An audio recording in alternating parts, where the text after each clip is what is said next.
بسم الله من الشيطان الرجيم بسم الله الرحمن الرحيم إذ قال موسى لأهله إني آنست نارا سآتيكم منها بخبر أو آتيكم بشهاب قبس لعلكم تصطلون۔ وہ واقعہ بھی قابل ذکر ہے کہ موسیٰ علیہ السلام نے اپنے گھر والوں سے کہا، میں نے آگ دیکھی ہے، میں ابھی وہاں سے راستے کی کوئی خبر لے کر آتا ہوں، یا پھر تمہارے لیے تھوڑی سی آگ لے آتا ہوں تاکہ تم اس سے کچھ گرمی حاصل کرو۔ یہ سورہ نمل کی 7 نمبر کی آیت ہے۔ اس میں موسیٰ علیہ السلام کے واقعے کا تذکرہ کیا جا رہا ہے کہ موسیٰ علیہ السلام جب مدین سے اپنے اہلیہ کے ساتھ واپس ہو رہے تھے تو راستے میں اندھیری رات تھی اور بڑی سخت کڑاکے کی سردی تھی۔ اس وقت وہ راستہ بھٹک گئے تو 2 چیزوں کی ان کو ضرورت محسوس ہوئی، ایک تو یہ کہ راستے کا علم صحیح معلوم ہو، اور دوسرا سردی سے بچنے کے لیے کچھ آگ کی ضرورت تھی کہ دیکھتے ہیں کہ آگ کے شعلے لپک رہے ہیں ایک مقام سے۔ آپ قریب گئے تو دیکھا کہ کوہ طور کے اوپر سے ایک سرسبز و شاداب درخت ہے، اس کے اندر سے آگ نکل رہی ہے، لیکن ایسا عجیب و غریب منظر تھا کہ آگ کے شعلے نکل رہے ہیں لیکن وہ اس کو جلا نہیں رہے ہیں، اس کے پتے اور اس کی ڈالیاں اور دوسری دیگر چیزیں جیسی کی ویسی ہیں، اور بہترین منظر، خوشنما منظر پیش آ رہا تھا وہاں پر۔ تو وہاں پر دیکھے وہ کہ اصل میں حقیقت میں وہ آگ نہیں تھی بلکہ اللہ تعالیٰ کا نور تھا جو تجلیات کی شکل میں جو ہے وہاں پر ان کو نظر آ رہا تھا۔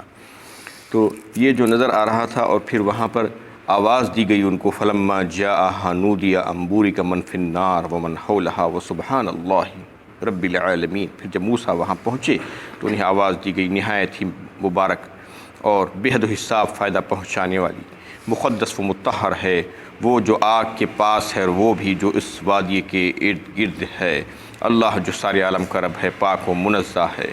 وہاں پر ان کو آواز دی گئی، یا موسیٰ انہو انا اللہ العزیز الحکیم، اے موسیٰ میں ہی سارے نقائص اور تہدیدات سے منزہ بذات خود، میں ہی آپ سے مخاطب ہوں، میں ہی اللہ ہوں، بڑا ہی زبردست صاحب قدرت، نہایت ہی دانا، بڑی حکمت والا۔ یہ آواز ان کو وہاں پر دی گئی۔ تو یہ آواز ایسی دی گئی کہ ان کو ہر طرف سے آواز سنائی دے رہی تھی، کوئی جہت نہیں تھی کہ ادھر سے آ رہی ہے، مشرق سے آ رہی ہے، مغرب سے آ رہی ہے، شمال سے یا جنوب سے، نیچے سے یا اوپر سے، چاروں طرف سے آواز آ رہی تھی۔ اور پھر وہ جو سن رہے تھے معجزاتی طور پر ایسا دکھ رہا تھا کہ ان کے کان نہیں سن رہے بلکہ کان کے ساتھ ساتھ ان کے ہاتھ اور ان کے پیر اور ان کے دیگر اعضاء بھی جو ہے آواز کو سن رہے تھے۔ یہ ایک معجزہ تھا اللہ کی طرف سے۔ تو اس طریقے سے جو ہے بتایا گیا اس میں کہ وہ آگ میں جو ہے نہایت ہی مبارک چیز ہے، بابرکت ہے، اور اس کے اطراف میں، اس کے ماحول میں کیا تھا؟ حضرت موسیٰ علیہ السلام اور فرشتے تھے اطراف میں۔ ان تمام کے تعلق سے اللہ تعالیٰ نے کیا کہا کہ وہ بابرکت ہے۔ اس میں جو بات آئی ہے کہ وہ آگ بابرکت ہے، تو اس سے مشرکین یہ سمجھتے ہیں کہ اللہ تعالیٰ اس آگ میں یا درخت میں حلول کر گئے تھے۔ ایسا عقیدہ بالکل غلط ہے۔ آگ اور درخت یہ تمام کے تمام مخلوقات ہیں، خالق کبھی بھی مخلوقات کے اندر حلول نہیں کر سکتا، یہ اہل سنت الجماعت کا عقیدہ ہے۔ اس میں جو ہے اللہ تعالیٰ کی تجلیات کا ظہور ہو رہا تھا، اور اللہ تعالیٰ کبھی فرشتوں کے ذریعے سے اور اپنی کبھی تجلیات دکھا کر اپنے بندوں سے بات کرتے ہیں، جیسا کہ موسیٰ علیہ السلام کے ساتھ واقعہ پیش آیا تھا۔ وَأَلْقِ عَصَاكَ فَلَمَّا رَآهَا تَهْتَزُّ كَأَنَّهَا جَانٌّ وَلَّىٰ مُدْبِرًا وَلَمْ يُعَقِّبْ يَا مُوسَىٰ لَا تَخَفْ إِنِّي لَا يَخَافُ لَدَيَّ الْمُرْسَلُونَ۔ اور حکم ہوا کہ اے موسیٰ اپنا عصا زمین پر ڈال دو۔ جب موسیٰ علیہ السلام نے اسے دیکھا کہ وہ عصا سانپ کی طرح بل کھا رہا ہے، گویا کہ سانپ ہے، تو پیٹ پھیر کر بھاگی اور پیچھے مڑ کر بھی نہ دیکھا۔ آواز آئی، اے موسیٰ ڈرو مت، میری حفاظت میں رسول ڈرا نہیں کرتے۔ وہیں پر اللہ تعالیٰ نے موسیٰ علیہ السلام کو 2 معجزات عطا فرمائے۔ فرعون کے دربار میں جانے کا حکم بھی ہوا وہیں سے، تو سب سے پہلے اس کی پریکٹس کرانے کے لیے اللہ تعالیٰ نے فرمایا کہ اے موسیٰ تمہارے ہاتھ میں جو ہے اس کو نیچے ڈال دو۔ جیسے ہی انہوں نے ڈالا، وہ لکڑی جا کر سانپ بن گئی اور دوڑنے لگی۔ موسیٰ علیہ السلام خوف کھائے اور پلٹ کر بھاگنے لگے، تو اللہ تعالیٰ نے ان سے کہا کہ اے موسیٰ ڈرو مت، تم جو ہے رسولوں میں سے ہو اور میری حفاظت میں ہو۔ اس میں یہ بات جو ہے ظاہر ہوتی ہے کہ کہ موسیٰ علیہ السلام بھی عالم الغیب نہیں تھے۔ اللہ کے کوئی پیغمبر، کوئی نبی عالم الغیب نہیں ہوتے ہیں۔ اللہ تعالیٰ جتنا علم ان کو دیتے ہیں، جتنا شریعت میں ضروری ہوتا ہے اتنا ہی علم ان کو عطا کیا جاتا ہے، اس کے علاوہ وہ دوسری دیگر باتیں نہیں جانتے۔ یہی وجہ ہے کہ وہ لکڑی سے خوف کھا کر دوڑنے لگے، بھاگنے لگے سانپ سمجھ کر۔ اس میں جو ہے یہ بات بتانا اللہ تعالیٰ کو مقصود ہے کہ دیکھو، ہم جب تک نہ کہیں اپنے کسی بندے کو یہ بات معلوم نہیں ہوتی ہے وہ کیا ہے۔ علام الغیوب ذات جو ہے وہ صرف اور صرف اللہ ہی کی ہے۔ إِلَّا مَنْ ظَلَمَ ثُمَّ بَدَّلَ حُسْنًا بَعْدَ سُوءٍ فَإِنِّي غَفُورٌ رَحِيمٌ، سوائے اس کے کہ جس نے اپنے آپ کو پر کوئی زیادتی کی ہو، برائی کی ہو، پھر برائی کے بعد اسے نیکی سے بدل دیا ہو، یعنی توبہ کی ہو، پھر تو میں بڑا ہی معاف کرنے والا اور رحم کرنے والا ہوں۔ اس میں یہ بات بتائی گئی کہ ظالم کو ڈرنا چاہیے، اللہ سے خوف کرنا چاہیے کہ اللہ کی پکڑ نہ آ جائے۔ اور پھر وہ لوگ جنہوں نے ظلم کیا، ظلم کرنے کے بعد پھر اللہ سے معافی مانگی، رجوع کیا، توبہ کی، توبت نصوحہ کیا، تو اللہ تعالیٰ ان کے گناہوں کو نیکیوں میں بدل دیتے ہیں۔ سورہ فرقان میں بھی یہ بات آئی تھی، یہاں پر بھی اللہ تعالیٰ اسی کا تذکرہ کر رہے ہیں کہ جو بندے اللہ سے رجوع ہو جاتے ہیں موت سے پہلے پہلے، یعنی یہ وقت جو ہوتا ہے غرغرۂ موت لگنے سے پہلے پہلے کی بات ہے۔ غرغرۂ موت جب لگ جاتا ہے تو پھر نہ توبہ قبول نہ ایمان قبول، سب لوگ ایمان لاتے ہیں غرغرۂ موت لگنے کے بعد۔ جب مغائبات سے پردے ہٹا دیے جاتے ہیں، سب کچھ دکھنے لگتا ہے، تو پھر کون ایمان نہیں لائے گا بتائیے؟ ایمان بالغیب کا مطالبہ ہے یہاں پر، اور توبہ اور رجوع جو ہے وہ سب دکھنے سے پہلے پہلے، کچھ نہیں دکھ رہا ہے اس وقت اللہ تعالیٰ چاہتے ہیں کہ میرا بندہ میرے حبیب کی بات کو سن کر، سچا سمجھ کر ان کی بات پر یقین کر کے ایمان لایا ہو اور توبہ کی ہو اور رجوع کیا ہو، تو پھر وہ قابل قبول ہے، وہ پسندیدہ ہے۔ اس کے علاوہ جو لوگ موت کے وقت پہ جو ایمان لاتے ہیں، جو توبہ کرتے ہیں، ان کی توبہ قبول نہیں ہوتی ہے۔ وَأَدْخِلْ يَدَكَ فِي جَيْبِكَ تَخْرُجْ بَيْضَاءَ مِنْ غَيْرِ سُوءٍ فِي تِسْعِ آیَاتٍ إِلَىٰ فِرْعَوْنَ وَقَوْمِهِ، اور اس وقت اللہ تعالیٰ نے موسیٰ علیہ السلام سے اس طرح ارشاد فرمایا، اپنا ہاتھ اپنی گرہبان میں ڈالو، کسی نقص کے بغیر چمکدار بن کر نکلے گا۔ 9 معجزات کے من جملہ ان 2 معجزوں کے ساتھ فرعون اور اس کی قوم کے پاس جاؤ۔ اور دوسرا معجزہ، اپنے ہاتھ کو اپنی گریبان میں ڈالو، تو اس کے بعد جب نکالو گے تو چمکتا ہوا نکلے گا، سفید اور روشن، بغیر کسی بیماری کے۔ اللہ تعالیٰ نے یہ دوسرا معجزہ ان کو عطا فرمایا۔ یہ 2 معجزے ان 9 معجزات میں سے ہیں جن کو اللہ تعالیٰ نے موسیٰ علیہ السلام کو عطا کیا تھا۔ ان 9 معجزات کا تذکرہ دیگر صورتوں میں بھی آیا ہے۔ انہم کانوا قوما فاسقین، کہ وہ سب نافرمان قوم ہیں۔ فلما جاءتهم آیاتنا مبصرات قالوا ھذا سحر مبین، جب ہماری واضح اور کھلی کھلی نشانیاں ان کے سامنے آئی جو ان کی آنکھیں کھولنے کے لیے کافی تھی، تو کہنے لگے یہ تو کھلا جادو ہے۔ یعنی معجزات کو دیکھ کر بھی، کھلی کھلی نشانیوں کو دیکھنے کے بعد بھی اس کو ماننے کے لیے تیار نہیں ہیں اور کہتے ہیں کہ یہ تو جادو ہے۔ وَجَحَدُوا بِهَا وَاسْتَيْقَنَتْهَا أَنفُسُهُمْ ظُلْمًا وَعُلُوًّا فَانظُرْ كَيْفَ كَانَ عَاقِبَةُ الْمُفْسِدِينَ، انہوں نے اپنے ظلم و تکبر کی وجہ سے ان معجزات کا انکار کیا، حالانکہ ان کے دل خائل ہو چکے تھے۔ پس دیکھیے ان مفسدوں کا انجام کیسا ہوا۔ اس میں اللہ تعالیٰ بتا رہے ہیں کہ ہم ایسی معجزات اور ایسی نشانیاں ان کو دکھلا دی تھی کہ اس کو دیکھنے کے بعد تو ان کو اس کو ماننا ہی تھا، یقین کرنا تھا، لیکن ان کے دل یقین کر چکے تھے، اس کے باوجود وہ ماننے کے لیے تیار نہیں تھی۔ کس وجہ سے؟ کہ ظلم اور تکبر، ضد اور ہٹ دھرمی اور انانیت کی وجہ سے۔ یہی کرتا ہے انسان، یعنی حق کو ماننے سے انکار کس وجہ سے کرتا ہے؟ حق دکھتا ہے سامنے، نظر آتا ہے کہ واقعی میں یہ حق ہے، اس کو قبول کر لینا چاہیے، دل اس کو تسلیم کرتا ہے، لیکن اس کے باوجود وہ نہیں مانتا ہے، صرف اس وجہ سے کہ اپنا بڑاپن نہ چلا جائے، اس کا ضد کی وجہ سے، انانیت کی وجہ سے جو ہے اس کو تسلیم نہیں کرتا۔ یہی کام اس قوم نے کیا، اور پھر اللہ تعالیٰ فرما رہے ہیں کہ اسی وجہ سے وہ تباہ و برباد ہوئے۔ دیکھیے ان مفسدوں کا، فاسد لوگوں کا انجام کیسے ہوا۔ وَلَقَدْ آتَيْنَا دَاؤُودَ وَسُلَيْمَانَ عِلْمًا وَقَالَ الْحَمْدُ لِلَّهِ الَّذِي فَضَّلَنَا عَلَى كَثِيرٍ مِّنْ عِبَادِهِ الْمُؤْمِنِينَ، اور یقیناً ہم نے داؤد اور سلیمان کو ایک خاص علم بھی دیا تھا۔ تو ان دونوں نے کہا ساری تعریفیں اللہ تعالیٰ ہی کے لیے ہے جس نے ہم کو اپنی بہت سے بندوں پر فضیلت بخشی ہے۔ یہاں سے سلیمان علیہ السلام کے واقعے کا تذکرہ شروع ہو رہا ہے، اور تقریباً یہ 2 رکوع میں جو ہے تفصیل کے ساتھ سلیمان علیہ السلام کا تذکرہ آئے گا۔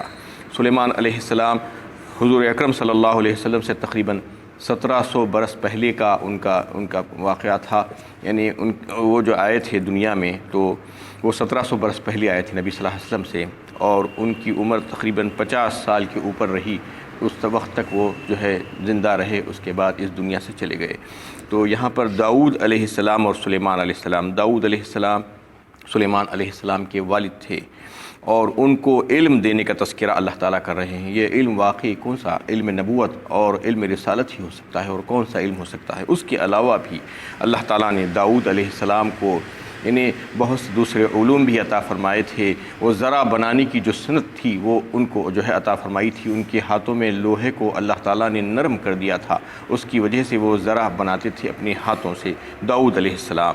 وقال الحمد للہ الذی فضلنا علی کثیر من عبادہ المؤمنین، اور پھر اللہ تعالیٰ فرماتے ہیں کہ انہوں نے جو اللہ تعالیٰ نے ان کو جو نعمتیں اور جو علم عطا فرمایا تھا اس پر اللہ کا شکر ادا کیا، اور کہا کہ ہم کو اللہ تعالیٰ نے بہت سے بندوں پر فضیلت بخشی، اس وجہ سے کہ اللہ تعالیٰ نے دنیا میں ان دونوں حضرات کو نبوت اور رسالت سے سرفراز کرنے کے علاوہ بادشاہت اور حکومت بھی عطا فرمائی تھی، سلطنت بھی عطا فرمائی تھی۔ یہ خصوصی امتیاز تھا ان دونوں حضرات کا، اور بادشاہت اور سلطنت بھی ایسی کہ بے نظیر اور بے مثال بادشاہت ان کو عطا فرمائی تھی۔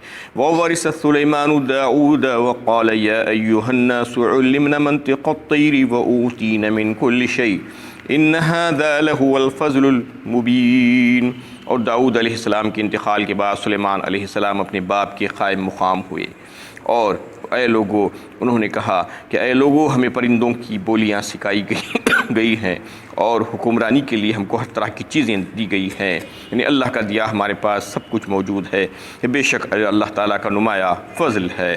یہاں پر یہ بات بتائی گئی کہ سلیمان علیہ السلام داؤد علیہ السلام کے وارث ہوئے، یعنی اس کا مطلب یہ ہے کہ وہ تو ایک تو ان کے بیٹے تھے، بیٹا جو ہے باپ کا وارث ہی ہوتا ہے، لیکن چونکہ دونوں نبی تھے، نبی کا کوئی وارث جو ہوتا ہے وہ مال میں وارث نہیں ہوتا۔ نبی صلی اللہ علیہ وسلم نے جو فرمایا کہ انبیاء کرام اپنے ترکے میں یعنی دینار و درہم نہیں چھوڑتے بلکہ علم کو چھوڑتے ہیں، اور علماء ان کے وارث ہوتے ہیں۔ اور ایک حدیث میں فرمایا کہ میرے امت کے علماء بنی اسرائیل کے انبیاء کرام کے برابر درجہ رکھتے ہیں۔ تو علماء کون ہوتے ہیں؟ اصل میں علماء یہ نہیں کہ صرف کہیں سے تھوڑا سا علم حاصل کر لیا کوئی جامعہ میں جا کر یا کہیں پر جا کر، علماء وہ ہے جو اللہ سے ڈرنے والے ہیں۔ انما یخشی اللہ من عبادہ العلماء کہا اللہ تعالیٰ نے، یعنی سورہ فاطر میں، یعنی جو علم آپ حاصل کریں ہیں سچا علم، قرآن اور حدیث کا علم، یہ علم نہیں کہ دنیا کا کوئی فن، قرآن اور حدیث کا سچا علم آپ کہیں سے بھی حاصل کیے ہوں، کتنا بھی حاصل کیے ہوں، لیکن اس پر یعنی صدق دلی کے ساتھ عمل کرنے والے ہونا اور اللہ سے ڈر کر عمل کرنے والے ہونا، یہ علماء ہیں اصل، یہ عالم کہلائے گا۔ ورنہ جو ہے شیطان بھی بہت بڑا عالم تھا لیکن اللہ کا خوف نہیں تھا اس کے پاس، اللہ کی نافرمانی کرنے والا تھا۔ ایسے نافرمانی کرنے والے کتنا بھی علم حاصل کرنے اور وہ جو ہے باعمل اگر نہ ہو تو اللہ کے پاس ان کی کوئی قدر و قیمت نہیں ہوگی۔ علماء وہی ہیں جو اللہ سے ڈر کر زندگی گزارنے والے اور جو کچھ بھی سچا علم انہوں نے حاصل کیا ہے اس پر عمل کرنے والے لوگ ہوں گے۔ تو اللہ تعالیٰ یہ فرمائے، اور اللہ کے نبی صلی اللہ علیہ وسلم نے فرما دیا کہ میرے بعد جو ہے میرا جو ترکہ جو حصہ جو ملے گا وہ میرے علماء کو ملے گا، میرے علماء اس کے وارث ہوں گے۔ تو اس طریقے سے سلیمان علیہ السلام بھی داؤد علیہ السلام کے وارث قرار دیے گئے۔ وقال یا ایھا الناس، اور پھر انہوں نے لوگوں سے کہا کہ اے لوگو مجھے پرندوں کی بولیاں سکھائی گئی ہیں۔ یعنی پرندوں کا ذکر یہاں پر کیوں آیا؟ کیونکہ اس کے علاوہ بھی بہت سے جانوروں کی بولیاں سلیمان علیہ السلام کو سکھائی گئی تھی۔ پرندے اس وجہ سے کہ پرندے ہمیشہ ان کے اوپر سایہ کیے رہتے تھے۔ وَأُوتِينَ مِن كُلِّ شَيْءٍ کہا اس کے علاوہ، اور حکمرانی کے لیے ہم کو ہر طرح کی چیزوں میں سے دیا گیا۔ من كُلِّ شَيْءٍ کہا یعنی سب کچھ نہیں بلکہ جو بھی ضرورت تھی، نبوت کا علم، حکمت اور جو ہے مختلف پرندوں کی بولیاں، پرند اور چرند کی اور حیوانات کی اور انسانوں کی اور جنات کی، یہ سب اللہ تعالیٰ نے ان کو سکھایا تھا۔ جتنا ضرورت تھی اتنا اللہ تعالیٰ نے ان کو سکھایا تھا۔ وَأُوتِينَ مِن كُلِّ شَيْءٍ إِنَّ هَذَا لَهُوَ الْفَضْلُ الْمُبِينُ، اور پھر اس کے فوراً بعد انہوں نے کہا کہ بے شک یہ اللہ تعالیٰ کا نمایاں فضل ہے، اس میں میرا کوئی یعنی معاملہ نہیں ہے، میرا ذاتی معاملہ نہیں ہے کہ میں اس کو سیکھا ہوں، بلکہ اللہ تعالیٰ نے مجھ پر فضل کیا ہے، اس وجہ سے مجھ کو یہ سب ساری چیزیں معلوم ہیں۔ اللہ تعالیٰ نے سلیمان علیہ السلام کو بے مثال حکومت عطا فرمائی تھی، ایسی حکومت کہ وہ جو ہے نہ صرف انسانوں پر بلکہ حیوانات اور جنات اور پرند و چرند اور ہواؤں کو بھی ان کے تابع کر دیا گیا تھا۔